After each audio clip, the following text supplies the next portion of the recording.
Officer. మర్యాదగా చెప్పి చూశాడు బాస్. అయినా వాడు నా మాట వినలేదు. డబ్బు అతు చూపుడు నచ్చలేదు. అందుకని చేతులుపు గుడికి వచ్చావా సిగ్గు లేకుండా? మీ ఒప్పుతున్న శరీరం బాస్. మీరు నేర్పిన పాటలు నేర్చుకున్న వాడిని నేను. అందుకే వాడి తల ఒక్క వేడికి తెగ నరికాడు. సబాస్రా నాకు సబాస్.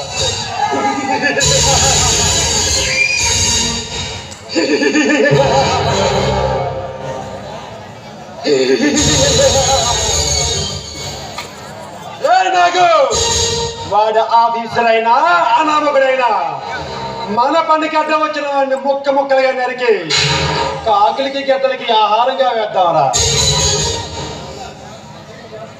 అందుకే బాస్ మూడో గంటకి తెలియకుండా వాడి కదా ముగించేశాడు. మరొక్క పని మిగిలిపోయిందిరా. సందేశించకుండా చెప్పండి బాస్. అది ఎలాంటి పని అయినా ఎంత కష్టమైన పని అయినా గుర్తి చెప్పుడు కాకుండా పూర్తి చేస్తాను. నాకు తెలుసు రాజు, నీ సమర్థత గురించి నాకు బాగా తెలుసు. కానీ ఇప్పుడు చేయబోయే పని సామాన్యమైంది కాదురా. సందేశించకుండా చెప్పండి బాస్. అవసరమైతే నా ప్రాణాలైనా డబ్బుతో ఇవ్వగలను. అంత పని అవసరం లేదురా.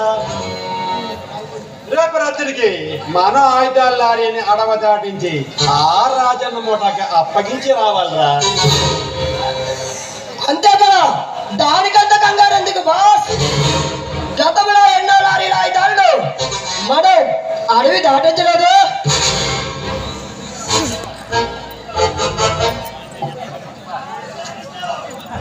నిజమేరా, కానీ ఇప్పుడు పరిస్థితులు మారిపోయాయి.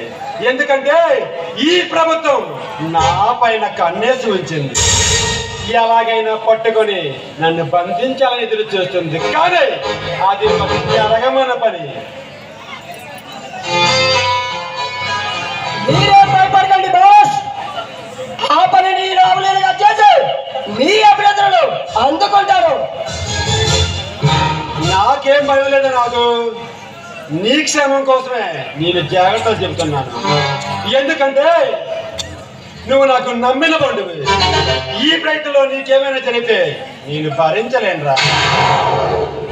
కొండంత మీ అమ్మను నాకు అండగా ఉండగా భయమే ఉంది బాస్. ఎవరినైనా ఎదురిస్తారు.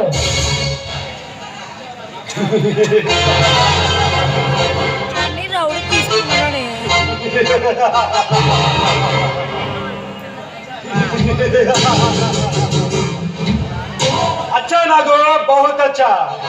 నీలాంటి చిచ్చల పేరు నాకు తోడుగా ఉంటే నేను ఈ భూమిని ముప్పు తెప్పలు పెట్టి 3 చెరువులు తాగిస్తాను.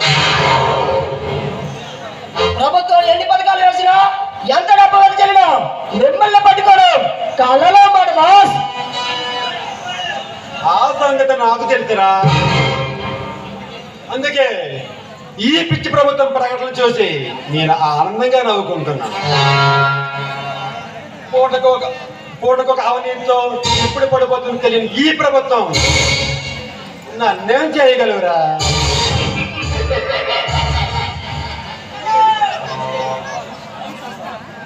అందుకే నీ తనకి వెనకట్టి చేతులు దులిపేసుకుంది బాస్. ఎంత వెలకట్టినా ఎంత ప్రయత్నించినా ఈ ప్రభుత్వం నా నీళ్ళను కూడా తాకలేవురా.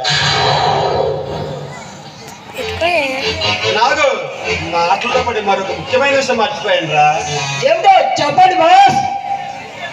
అదేరా, రేపు రాత్రికి ఆ రాబట్ని 150 రూపాయలు అందించాలరా.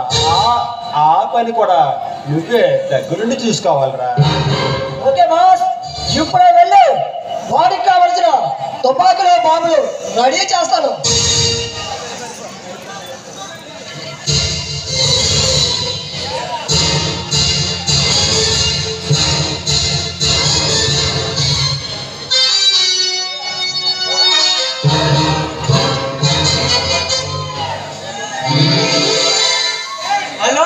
సాండో గజ దొంగగా జీవితం గడిపే నువ్వు